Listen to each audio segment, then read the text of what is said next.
The historic American hotel in Lima is now under new ownership. News 10 NBC's Declan Stavlos spoke to the new owners about the work they're doing to restore the century-old building.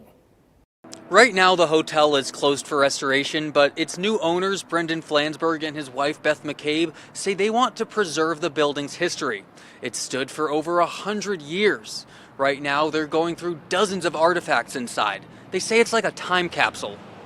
You can't, just skip over a drawer because you don't know what you're going to find in there. It could be anything. I was saying the first day, which is something we posted, we found a newspaper from 1918, Kaiser flees Germany. This cash register is more than 100 years old, and some of these newspaper clippings date back to the 1930s.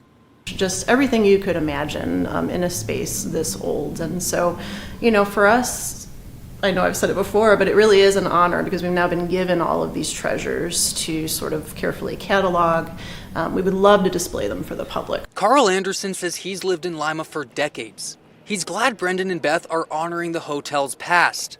So, a lot of people from Lima, there's a lot of elderly people, this and that, and they go in there all the time. So you probably want to stick to the same thing. And while they're committed to preserving the hotel's history, Brendan and Beth aren't shying away from new ideas. We're thinking maybe some apartments, maybe some short-term rentals, certainly the restaurant and bar will be back, maybe some outdoor spaces, so just like he said, we have a lot of ideas. They've also been getting support from the community. They did get questions about whether the menu would change. Brendan says the hotel is famous for its soups. We'll have soups, absolutely, and we'll pay homage to the previous owners and everything, but we're going to do a little something new. So a little old, a little new, also a little bit of mystery as well. Brendan says there's also a lot of attachment around town to this giant century-old urinal.